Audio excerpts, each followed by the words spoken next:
Good afternoon, everybody. Welcome to the Everett City Council's Built Environment Committee, a committee of a subset of the full council. Let's see, we have Councilmember Vogler here this afternoon, co-chair, and Councilmember Schwab. Yorick Stevens-Wajda, our planning director.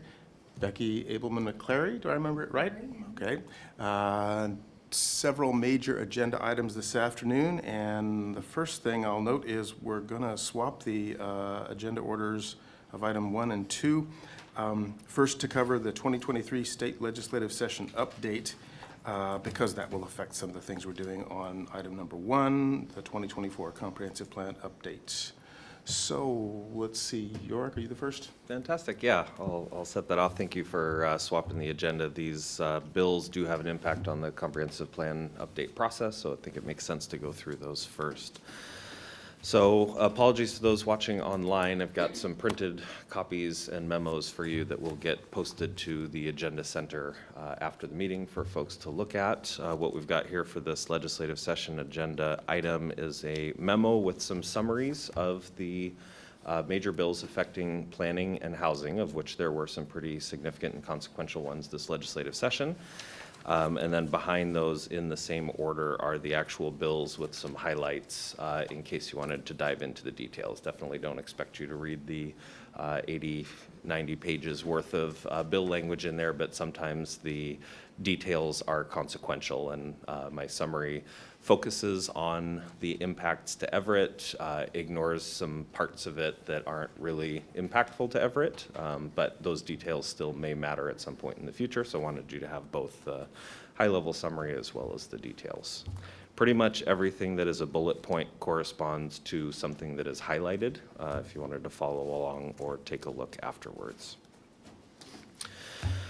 So I'll just start off. The first bill, not the most consequential one, but it helped with pagination. It was the right size of bullet points to put that up front. Objective regulations. Everett may only apply clear and objectives, and other cities as well, but I'm again focusing on Everett here, may only apply clear and objective development regulations governing the exterior design of new development, and that may not, those design standards may not result in a reduction of density, height, bulk, scale beyond what would otherwise be allowable under the generally applicable development regulations. That does exempt historic districts. This is important because we do have in some areas some design standards that could be considered subjective. Things like matching a design between a principal unit and an accessory dwelling unit, for instance, currently.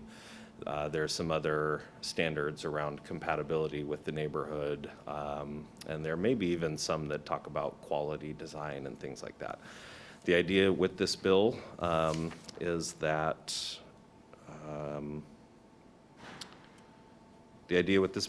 any applicant for development, or anyone for that matter, would know before coming to the permit counter, before coming to the city, whether their design was allowable or not. So they wouldn't have to wonder how one planning department or another might interpret that requirement.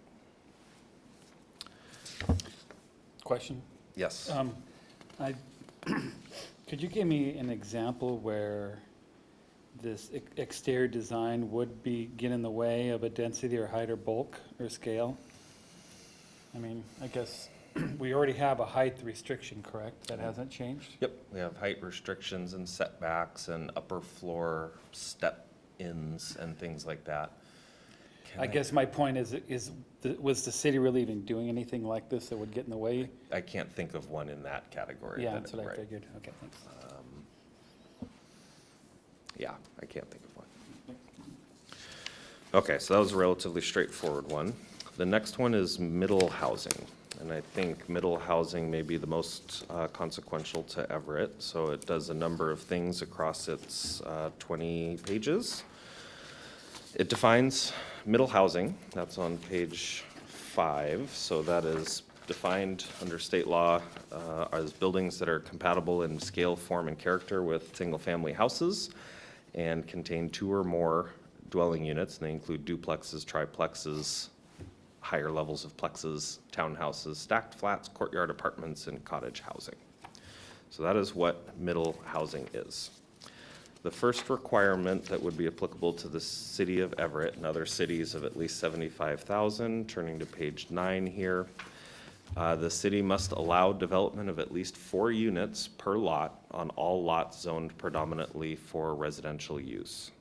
Also 6 units within a quarter-mile walk of bus rapid transit or rail stations, or if at least 2 of the units are reserved for, I'm not sure what level of affordability, but affordable housing for 50 years. The city can set the Okay. affordability level. Okay, great. So, And bus rapid transit, for those who aren't deep into it, I think is things like the Swift bus. Swift buses, exactly. For Yeah, us now, and rail eventually. that's right.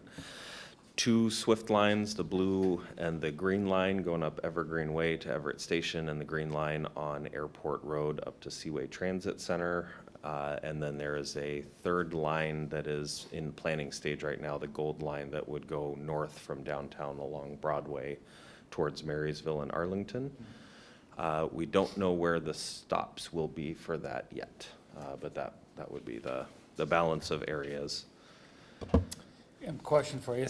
Sorry, maybe I should have given you an advance, might be. There are HOAs, housing, Yes. does this supersede? This does not, neither Okay. this one nor the accessory dwelling unit one next supersedes homeowner association covenants and contract. Those are private contracts. It does prohibit new covenants and deed restrictions that would thwart additional housing in the future. But anything that's on the books now, it's essentially a private contract. So just the same way that it would not force anybody to build housing on their own lot, it would not force anybody to invalidate a private contract. Would that include the same for ADUs also? Yes. We do have a number of areas of the cities that have such covenants and deed restrictions. We haven't done a full survey of where they are, but suffice it to say that there are swaths of the city that are like that. That's exactly what I was going to ask. So get on that. Yes, I do know of a couple of them, and I guess as this grows in importance, we'll need to probably do some research. There's a lot of digging through auditor records at the county for a lot of subdivisions and developments to find that out. So that is one path. There are 2 paths allowed by this bill. One is every lot in the city that allows residential, you must allow up to a 4-plex on, and then the 6-plex near transit. We currently, much of the city is limited to detached housing and accessory dwelling units, so that would be a significant change. There is another path, an alternate route, and that's on the next pages 10 and 11, in which 25% of lots currently dedicated to detached single-family housing may remain reserved for single-family detached housing. That 25%, and the city could go through a process to decide what parts of the city are in and out and which ones may remain reserved for detached housing.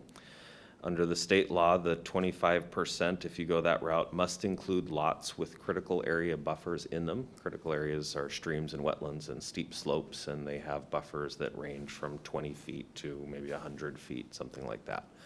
The way the law is written is that any parcel that has even a corner of it that touches a buffer would be, according to the plain reading, would be ineligible for the requiring 4 units per lot if you went that route.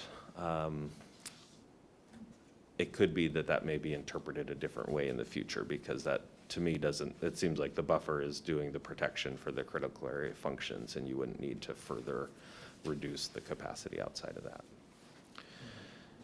There's also, in our comprehensive plan update, we're going to be doing some displacement analysis, and already have done that for a couple different aspects of that project. There could be areas of the city that are designated as high displacement risk with respect to middle housing, and I think you would look for concentrations of lower income renters of houses that may be candidates for redevelopment in there. Those, you would need to have that certified by the Department of Commerce, and then those areas could be tagged for delayed implementation of this at least.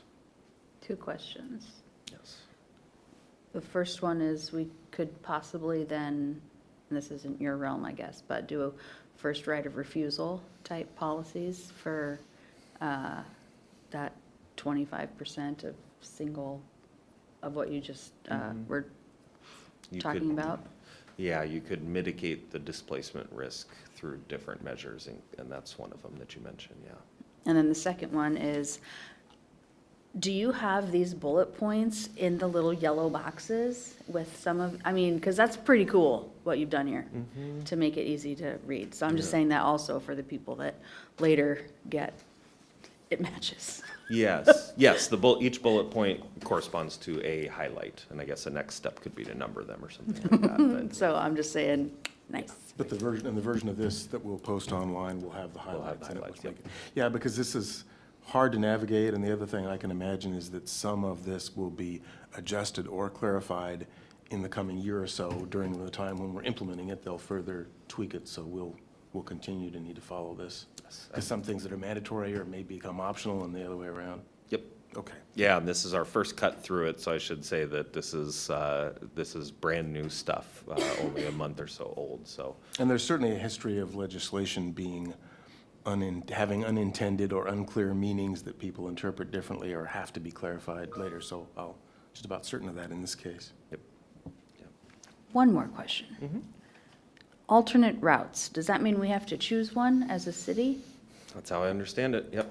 You can either allow it everywhere, or you can pick this path where you allow it most places, allowing it meaning up to a fourplex on a lot. And then if you go that route, then certain parts of the city must be in or must be out. So when are we gonna decide that?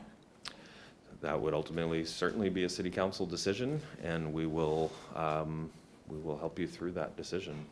Is there We're a gonna fold this timeline? into the comprehensive plan Yeah. update process. So. Next year.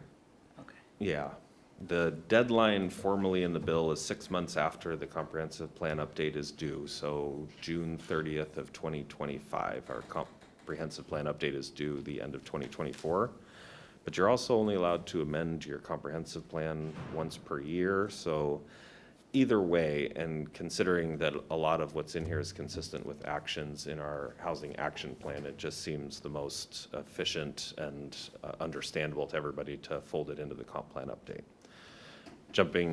This is why it feeds into the comp plan update. We have 2 alternatives that we're going to study in the environmental impact statement, and one of them is going to be the middle housing alternative, essentially. So we'll have an opportunity to discuss the pros and cons and impacts and mitigation for that route, and then as part of that, you would start to make some decisions.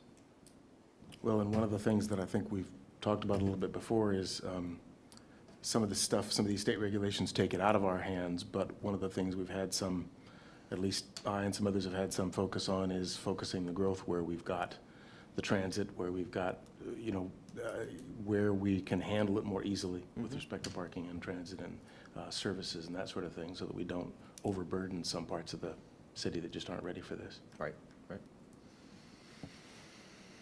Okay, so in alternate route 2, we'll call it, so the areas that must be reserved for detached housing, lots with critical areas with a certified risk of displacement, areas that may not. So in other words, areas that no matter which route you take must allow 4 units per lot are lots within a half-mile walking distance of bus rapid transit or rail. Areas for which the exclusion would further racially disparate impacts or discrimination. And I see that as that's not a quantitative measure, but would depend Yeah. on the analysis that we're doing for our comp plan. I mean, there's areas in Everett that have fewer concentrations of people of color, so allowing more housing means that it's possible that folks that maybe didn't have an opportunity to live in that area would in the future. So that's an area where you would have to provide that opportunity, so. And then related, any areas historically covered by a covenant or deed restriction that excluded racial minorities. So we talked about the deed restrictions on adding units. My guess is that there's substantial overlap between areas that had racially exclusive covenants, and in the same covenant says you may not add any more units. So so those areas may not be reserved for detached housing if they used to have a racially exclusive covenant. My guess is that many of those areas also have a do not add more housing covenant, but not all. Yeah, I mean, it might not, because in some ways the HOAs are more of a those 60s and 70s subdivisions. 50s, yeah. Yeah, racially restrictive covenants are 20s through 60s. So, Yeah, and I Yeah. had a comment on that. Have we done an evaluation on that? I know Seattle had gone through their covenants and filtered through their, I've done kind of a spot look at it. Yeah. So University of Washington had a research project that collected a lot of those titles, and so I've looked. So I know that there were racially restrictive covenants in Northwest View Ridge around Peck's Drive, Really? a subdivision called Airport Acres, which I think is kind of in that area, Boulevard Bluffs. Yeah, anywhere that got built before 1950 probably had something that said if you are, either Anything but Black white. or Asian, or some of them say that you could live in the home as a servant, but you can't own the Really? home. Also, our cemeteries had the same thing Oh. on them. I'd So, really like to see yeah. a process that we filter all those out. Yeah, well, they're all illegal now, and Okay. and then the state has been working on a process to automatically have them removed from titles. Individual property owners can have them removed, but a lot of times it's an old document that you may not even realize is actually still on your title, though not legally enforceable, but. So the implementation of this and the review for the comprehensive plan is going to be a mechanism to go through a lot of this, I guess, then? Yeah, Okay. yeah. There is if we didn't know about it, then it's only the ones you know about, I guess. But it makes sense to do spot checks or more, especially for the large subdivisions. So are the HOAs getting a free pass then, if they've got the racially restrictive covenant? If there's a racially restrictive covenant, you must allow 4 units per lot. Even if it's HOA that says we can't build more? If it says we can't build more, then you can't build more. Okay.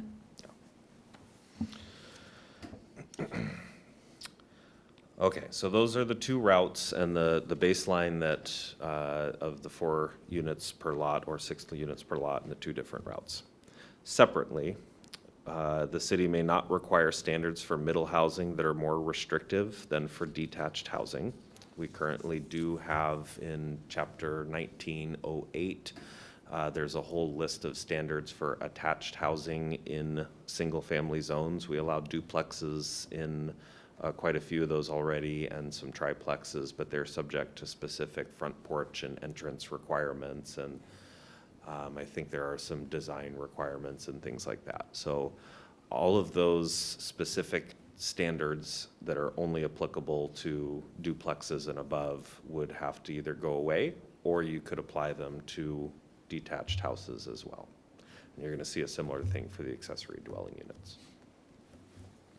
We're doing a review of that right now, which ones would potentially need to change. Next is parking. For middle housing, we would be limited to requiring the following as the most parking we could require for a permit for a middle housing development. If it's within a half-mile walking distance of those SWIFT stops, no parking may be required for the permit. If the lot is smaller than 6,000 square feet, regardless of where it is, you may only require 1 off-street parking space, and then the rest, you may only require 2 off-street parking spaces per unit.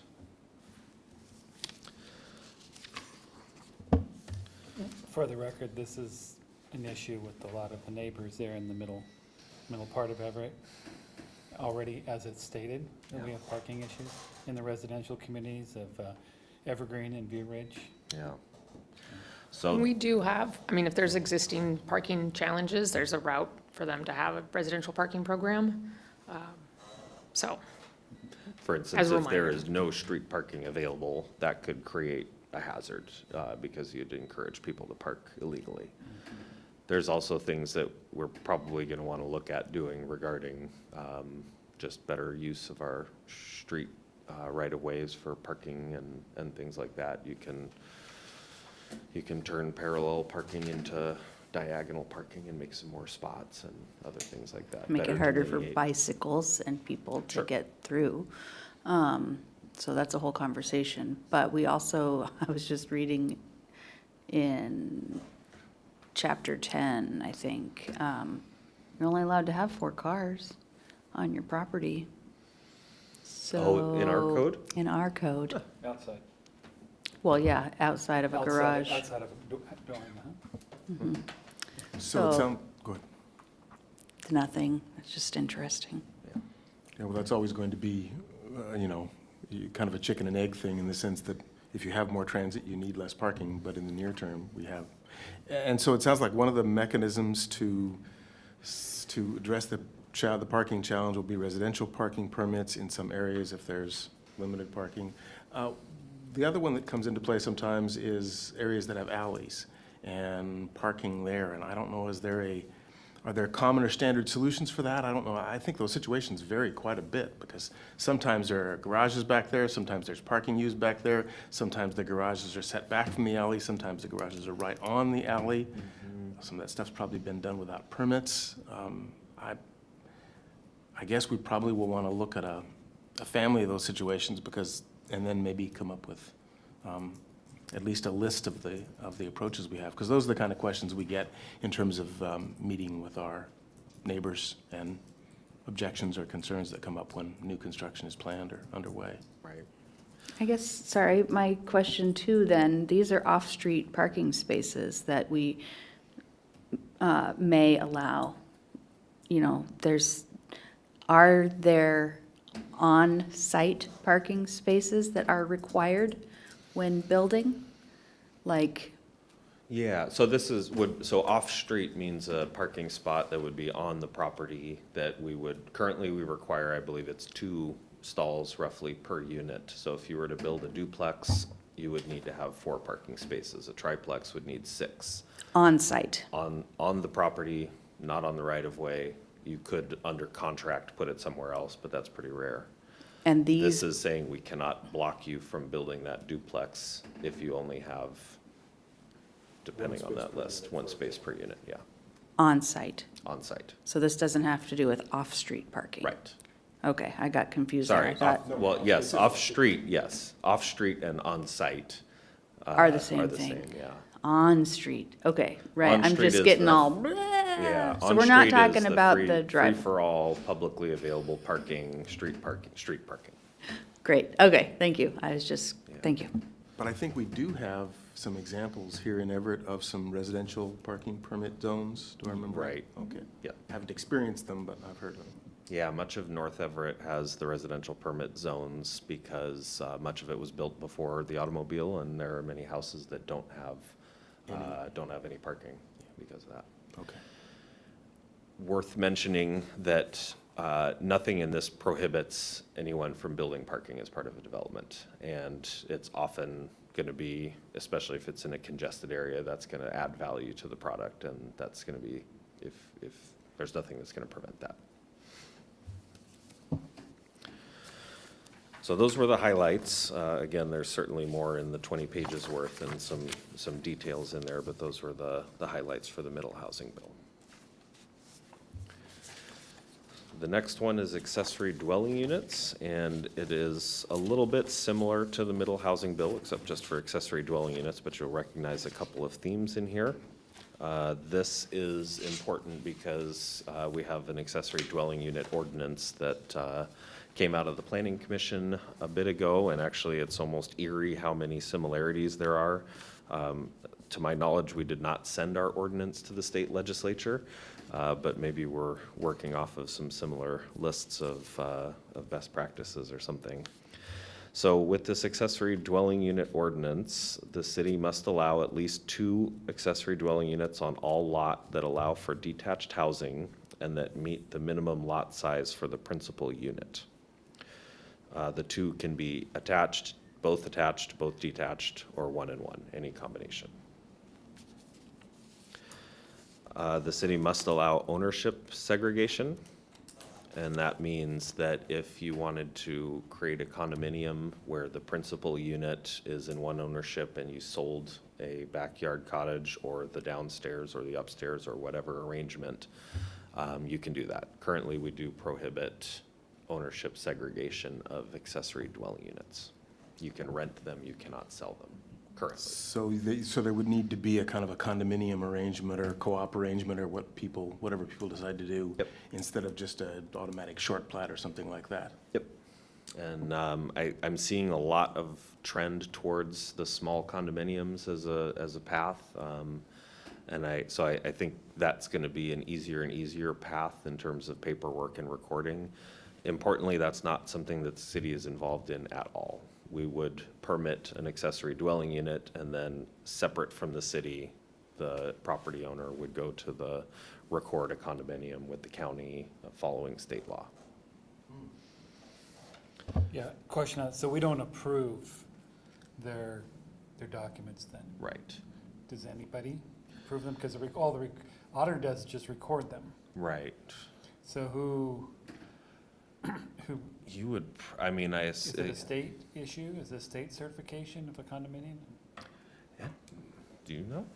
My understanding is that a condominium is drawn up by a licensed surveyor, and that basically that surveyor certifies that it's correct. And I think that the auditor does review for those technical pieces. I see, so they'll have, the surveyor will put in the right documentation, the wording. Right. Okay, thanks. But covenants and restrictions and all those kinds of things, there's not an automatic or city or state review of that kind of stuff. People can conceivably structure those any way that's legal. Yeah. Lawyers would definitely be involved, and I guess that's the kind of thing that might be getting more easier or more cost-effective going forward. Maybe that was a niche route in the past, or usually for large condo buildings, but as we're seeing more and more of this in the future. Yeah, it sounds to me like maybe this is the kind of thing that would make more sense in typically 4 to 8 unit kind of things. But there's nothing really stopping it from being at 2 or 3, I guess, in a single. Right. And you can structure it in any way. If the principal unit wants to keep ownership and control of the yard, for instance, and the parking, they can do that. And the accessory dwelling unit just gets the use of An easement, that basically. unit, and maybe not the parking in the yard, stay out of it. You can be joint ownership of the common parts of it, or it can be split. This is your half, this is my half. And then that any enforcement of that sort of stuff would be up to the private parties via the legal system, the civil courts, not the city's code enforcement. Right. Okay. Right. So on the positive side, it's a pathway for homeownership at relatively affordable level. So I think we're at a staff level kind of excited about that possibility. The city may not require owner occupancy for the accessory unit or the principal dwelling. We currently do. The city may not limit roof heights below 24 feet. I think we're already consistent with that. We limit it to 28 feet or 24 feet in one case, maybe without an alley. I think we have an 18-foot Do- okay. limit. With the ordinance, we're changing them, so. I Yeah, can't we're remember which changing one is it, on the so it books and doesn't not. say 18, but Okay. we do have an 18-foot limit. Okay. Question about that, and if there is slopes, it's a different type of formula, correct? It's like the middle center of the large sides, like an average of the It center would- points? It would be, we calculate the height from either the sidewalk or the base elevation, which is take 4 midpoints and average them. Okay. I think for most of these zones, it would be the base elevation. Then one of the concerns I'd heard about accessory dwelling units were short-term rentals, conversion of significant numbers of these to short-term rentals and a change in the character of the neighborhoods there and the supply of available housing. Is that something then that would also be addressed via the comprehensive plan? what we do with respect to any limits or regulations on short-term rentals. Is that addressed in the state legislation then? Maybe not? I'm looking, I thought it was. There have been many iterations of this. I thought that limits on use of accessory units for short-term rentals was allowed for cities. We could. Allowed, but we not could required. limit accessory dwelling, yeah, the use for short-term rentals, I think. Yes, section 5 on page 7, to encourage the use of accessory dwelling units for long-term housing, cities may, oh, never mind. That's for affordable housing. Fee waivers. I'll take a look at that and I'll get back to you. So, 2 per lot, ownership segregation, yes, owner occupancy requirement, no, roof limits, height limits must be at least 24 feet, and then the same standards for accessory dwelling units must not be more restrictive than for principal units. So if you require, different colors or a porch or something for an accessory dwelling unit, you would need to require that for a house too, and we would have a decision to make on whether to make these regulations that currently apply to accessory dwelling units more broadly applicable to houses and duplexes as well, or to take them off the books, or replace them with something that does fit our needs and the law. And does that kind of stuff then fall under comprehensive Yeah. plan updates? Sorry, so that stuff does also fall, potentially at least, under comprehensive plan actions. Okay. Yeah, I think with all of these, this kind of, we were, with the housing action plan, had an action on accessory dwelling units, it had an action on middle housing. So we were following the action plan and working that into the comprehensive plan update. We were also anticipating a lot of debate over whether to do it or not. I think with these state laws kind of makes it to some extent a foregone conclusion and frees up some of our collective capacity to think about how to best make it work. And so now we need to do that. So we've got a year and a half to work on these. And so what is it that could make a fourplex in what is currently a single-family neighborhood fit well?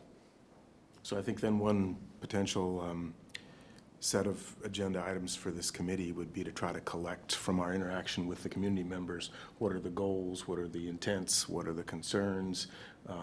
That way we can try to merge those with what freedom we do have to make it work. Mm-hmm. Okay. Absolutely. On the middle housing, we have a middle housing grant that we accepted from the Department of Commerce, so we're working through that work program. It goes through the end of June, and so we're bringing middle housing to the Planning Commission next Tuesday, and then again a month after that, and so we're going to be tackling exactly these issues in depth with them over the next 2 meetings, and we will find a good time to bring that work to the council as well.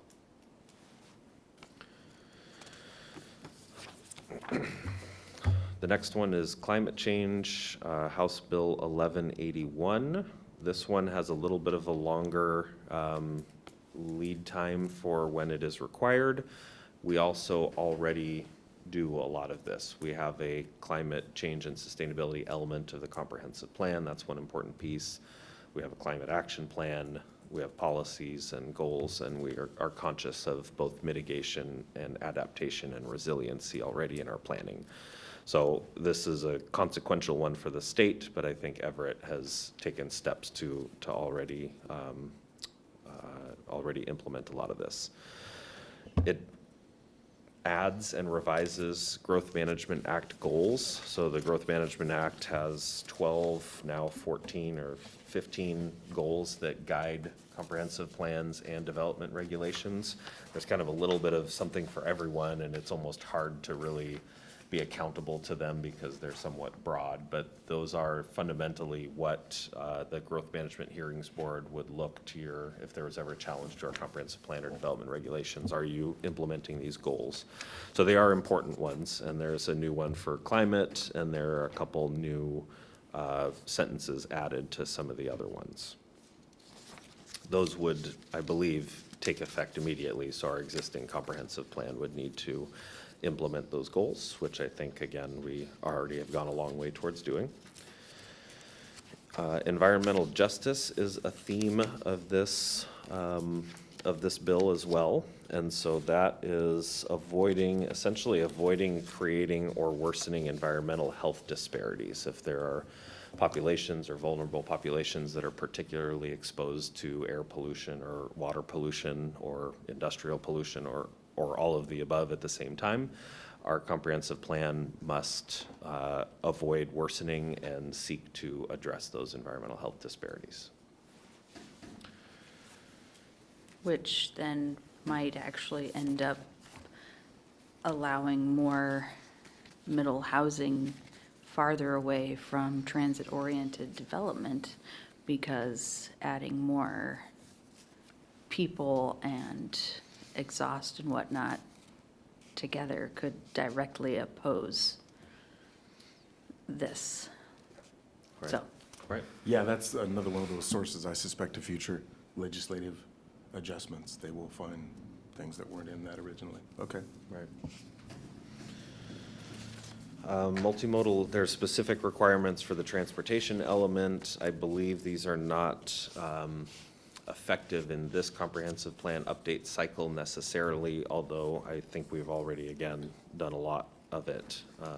And that includes multimodal level of service standards. Level of service standards are typically a letter grade that you give to intersections based on vehicle delay. So if you takes you 45 seconds at rush hour to get through an intersection, you get a D. Concurrency is. A car. That's what you mean. A vehicle, You don't mean yes. a person, you Right, mean a right. car. So they're focused on arterial intersection delay for vehicles. And this was something that's been part of the Growth Management Act since 1997.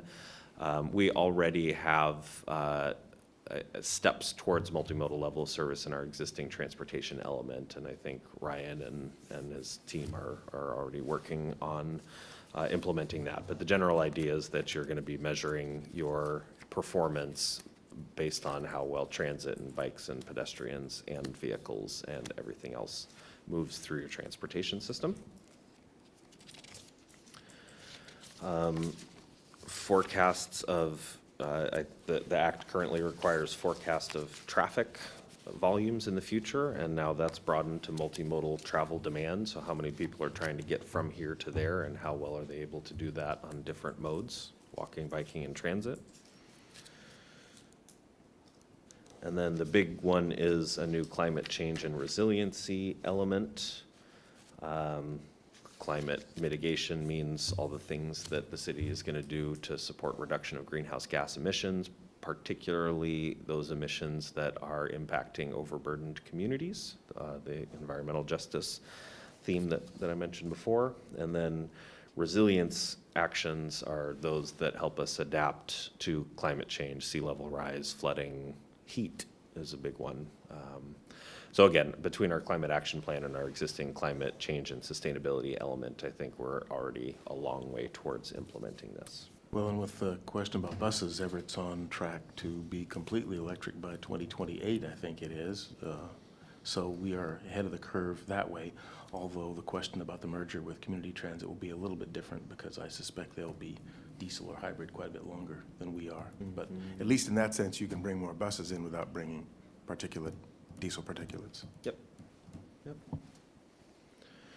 Then there's state agency support, both in technical assistance, guidelines, a model element, and funding for technical assistance that is all coming in the coming years. I think this one is due in the late 2020s, so, but 2029. But no need to wait if we're already there. May as well knock it out to the extent we're comfortable doing that. The last three are more minor bills, but worth mentioning. Senate Bill 5058. This connects to the condominium, so I barely have a grasp on this, but as I understand it, it is the condo liability reform, the whole thing with the weatherproofing siding that we used, California siding in Northwest Moosetown, and it didn't work. This excludes less than 12 unit buildings, housing, from the definition of multi-unit building, which is subject to enhanced construction defect review.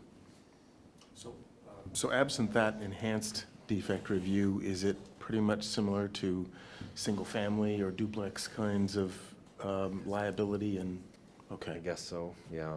So that may then free up some middle housing to more easily get the condo status? Yeah, right, Okay, right. okay. That's about as much as I know about it, but it seems to be oriented towards facilitating smaller condos, which homeownership.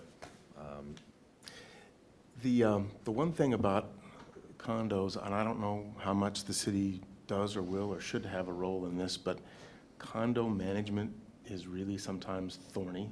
And I don't know whether the city can have a productive role in it, maybe encouraging or some model regulations or something like that. Maybe there is something we can do that way to, because I can easily imagine if you get that stuff from the ground up and you aren't getting a particular city's priorities integrated, that sort of stuff, you might do some things that are going to be a waste of time or crosswise with that, or simply just ill-advised, and there may be a positive role we can do that in that area in making condos work better. Yeah, I think we've focused on the council and Jennifer have been working on tenant protections and making sure that the landlord-tenant relationships are productive and fair and all of that. Maybe if small-scale condos and everything that goes with it becomes more common, that there are things that we can do to facilitate it, even if it's not necessarily the city's problem Yeah, but a model formally, or it something still like that. helps our residents Right. have a smooth living experience. So resource centers and advice and everything. So, yeah, I guess I'm gonna have to review this one. I was unaware of this one. Nice find. So overall, it's your intention, or the intention of the state was to remove some of the liability for, it looks like 10 units, or up to 12 units and two-story tall, two-story. Yep. To remove, The liability for the developer, the builder. I don't know if I even know enough about it. Right. I know that condo liability was a problem, Yeah. and the legislature adopted a fix in 2005 that I think helped, but we still haven't seen like a surge in condo development, but there's other reasons for that. And this takes smaller buildings out of that. I can't say if that makes them less protected, or it's just that they're much less prone to defects than bigger buildings are, easier to fix, less. It's the insurance that comes along with building a big building, and I think there's the ability, it's almost like a protective suits for constructive defects, just in case there are, that are just having a chilling effect on condo development, that all of that may be less of a problem for the smaller buildings. Yeah, I can't remember how many conversations I've had with developers saying this was a key restriction for them for building condos, which is so important for homeownership in that middle working class. Yeah. Thank you. Okay, and then the last two were complicated and permit process and categorical exemptions. There was a lot of energy around permit process streamlining, accountability for local governments, and help from the state to address the permit timelines and the effect that that can have on development. We have been, as a city, laser focused on efficient permit processing and timely permit processing for years now. We aim to be best in class in that, so I think we're very supportive of this. If I think it was, if you don't, right now there are limits for how many days that you have to approve a permit, but there's no consequence. This adds a consequence that you have to refund the permit fee. It's not a massive consequence, but it's enough for jurisdictions to take notice. There's also a lot of state assistance for permit streamlining and electrification of the digitalization of the permit process, which is something that we're already working on and actually almost done with. So I think this is gonna give some structure, state mandated structure to how we go about our permit streamlining and our tracking of performance in permit reviews. It may require us to spend some time on records and tracking rather than reviewing permits, but I think that's okay because it is an important one, and we will take the advice of the state and we'll combine that with our goal of efficient permit processing. But I have not gone through all of the details in these 20 pages. Categorical exemptions. So developments over a certain size or impact need to do a environmental impact statement or a lighter version of that to analyze all of the potential impacts of that development. This bill, there are categorical exemptions, meaning if you are less than a certain number of units, you don't have to go through that process, and we currently have adopted those up to the maximum of the state. If I read this quickly in a very brief look, the categorical exemption may extend to all housing as long as it is consistent with the comprehensive plan and the environmental review that was done for the comprehensive plan. In other words, if you've already looked at what the impacts to transportation and the environment and water quality and runoff and all the different aspects of the environment, if you've already looked at what development in downtown Everett will do or development in another neighborhood will do through the comprehensive plan, then you don't need to go through it again as a developer with an individual project. The individual project level review is always more detailed, but it takes time and creates substantial uncertainty and has been highlighted as an obstacle to development and a cost to development. I'm still not sure if this is something that we opt into or if it's just done, but it's in the realm of streamlining permit review in the State Environmental Policy Act world. So I guess then the idea is to, make that more streamlined and more predictable. I guess we'd want to see if it's opening up situations where things that had not been evaluated at the large scale become an issue at the small scale when finally it happens, and some of that's going to be hard to know until we encounter it, I guess. All right, makes the comprehensive plan environmental impact statement more important, I guess, and that's one that we're working on right now. And does the comprehensive plan EIS that way, is there a mechanism in that to accomplish a review at a higher level when you don't know about the lower level because you're not sure about the exact uses or you haven't gone into that level of detail? Is there a way for the comprehensive plan to incorporate that or to anticipate it? I think so, and it definitely should. It's hard to anticipate really micro scale impacts, but then again, we have, you call them mitigation measures, but they're just permit requirements. So stormwater impacts, for instance, you could look at all the stormwater impacts and say that this development will create additional stormwater, but our stormwater folks review that development and require that all of the extra stormwater be treated and stored on site. So did you really need to analyze the stormwater through the State Environmental Policy Act framework if you have regulations that to the same standard of protection of Okay, yeah, because that handles situations, I mean, we've seen this a lot where planning from years ago had anticipated, for example, retail development or community business, and then what ends up going in is townhouses because the demand now is not retail but residential, and you'd want to do that in a responsible way, but allow it in a reasonable way. Okay. So we'll take, of course, a closer look at this, and And the last one in here, this is just a map of a half mile to bus rapid transit,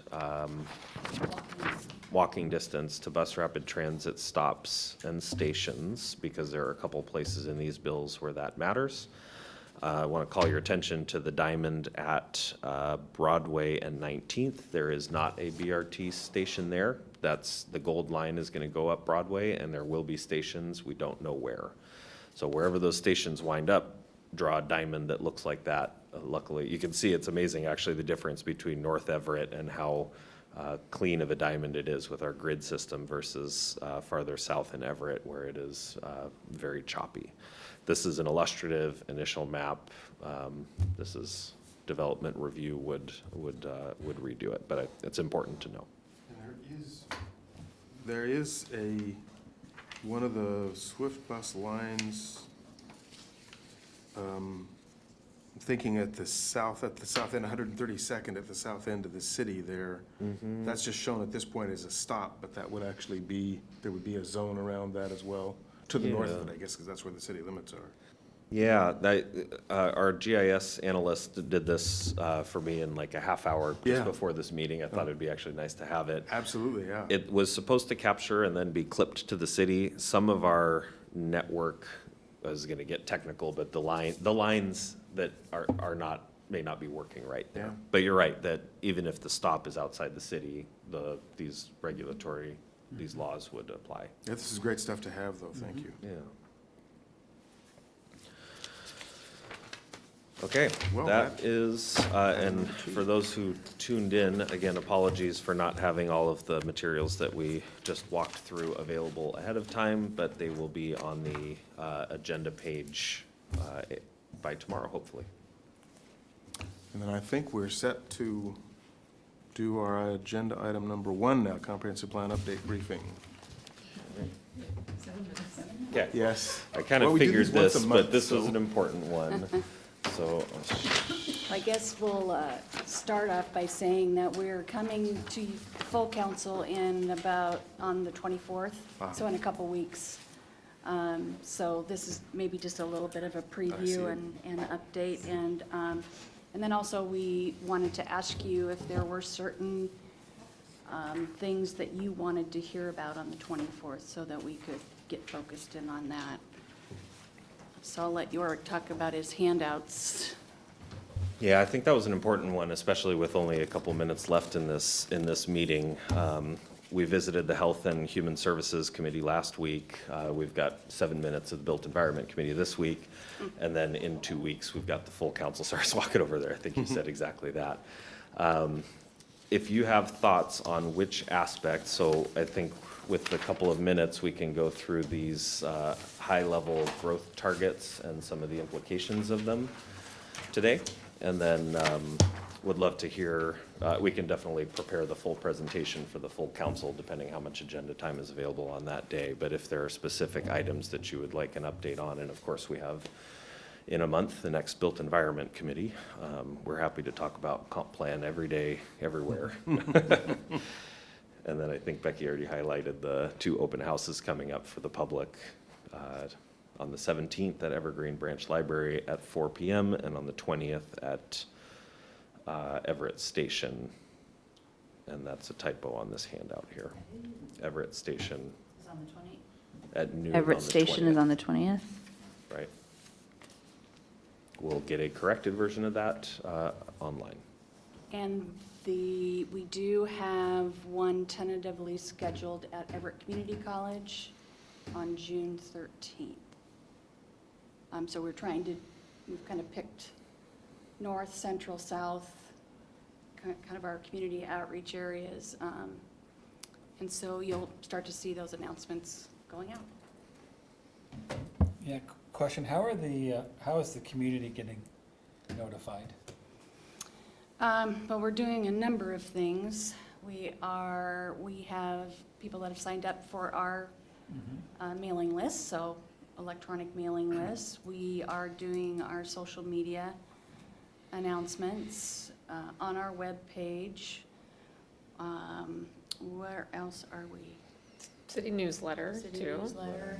The library actually put it in their newsletter. We've done event outreach, so plans to be at farmer's market every couple of weeks. When there's, Horticulture. yeah. We would love it if, to the extent we get you the information timely. I know some council members have newsletters that a lot of people read, and so that would be a great way to spread the word. We'd love for you to help out there. Are you asking for questions right now? I'm looking at the clock with 5 minutes. 'Cause- The chart is almost self-explanatory, so I'd be happy to jump into questions about this or anything, or however you'd like to best use these last couple minutes. The bottom line number for the city is we've got to create capacity for another 17,000 housing units. And Is what what type that of housing is. units? All housing units? That's another good Middle, question. shelter, et cetera? Colored bar here, and so these targets actually, I believe it's Councilmember Schwab may be able to go to the Snohomish County Tomorrow Steering Committee meeting pretty soon, a week or two. They will be taking the second to last vote on these regional distributions of affordable housing targets. Currently, you can see the colored bars on the left. That is our current distribution of housing units affordable to different income bands. And then on the right is where we would need to wind up. And we've got some bar charts that are easier to see. But it is broken into different income categories. I think the short version is we need quite a bit more shelter beds and permanent supportive housing and non-permanent supportive housing at the lowest level, the things that the city doesn't typically produce ourselves, but we regulate. And then because these affordable housing targets at the regional level are designed to somewhat level the field and have a fair and equitable distribution of housing at different price points throughout the county, and Everett is somewhat overrepresented on the middle and lower price points, that our targets call for a lot more higher-end housing in Everett. And a different city that may be overrepresented in expensive housing now would have a different sort of a chart. Like Stevens? Edmonds? Oh, like all of them? We Wait, also should need a I lot. not have turned on my mic for that? We also need a lot more jobs. We have 100,000 Well-paying jobs jobs. now, and we need about 60,000, 67,000 more jobs. Many of those jobs are going to be in the services sector. That's the prediction. That's not a target like the affordability, but that's what we expect to come. Services includes, the lion's share of it is healthcare and other types of services. Just by 2050 or by? The bar is at 2044. Those are the targets that we need to accommodate in this comprehensive plan. We'll go out to 2044. Vision 2050, the regional plan, goes out farther to give some indication of what the next comp plan cycle will be. Our specifics are 2044. 167,000 jobs and 85,000 housing units, and you can see where that exceeds our existing capacity by one very specific methodology. Jobs are on the other side of the paper, council member. Flip the other way. I So figured it out. we're hard at work right now, refining the three alternatives that we'll study in the environmental impact statement. A current plan's extended, a concentrated growth alternative, which has most of the growth along the arterials in downtown along the same lines as our current plan, and then the dispersed alternative, which would be that middle housing element. So you can see a little bit of how might the city look and operate under much more intense along the arterials versus dispersed. And that's exactly what we'll be bringing to the council on the 24th. Is annexing a part of this? No. Annexation, we would have policies that address annexation, we're planning for our existing city. We have a future annexation area that is defined, mainly around Mariner and Silver Firs. We coordinate with the county on planning for that. They have the direct authority. And they're inside the city's urban growth boundary Right. already. Right. Well, we have come to the end of our time. We don't really have much time to talk about future items, but I don't think there's any shortage of those things. So maybe that's probably handled via email offline in advance of the next meeting, and then and then some of that will depend on what we hear between now Yeah. and then. Okay, Sounds yeah, I good. want to respect everybody's time because we have a council meeting coming up. Right, I think that's it. Thank you, everybody. Very productive meeting. I really appreciate the legislative briefing. That was a lot of stuff, a lot of implications, a lot of questions, lots of different measures, and I'm going to encourage the rest of the council members to view that as well. That's the only way we're going to get that spread out. And gavel. Yeah. Thank you.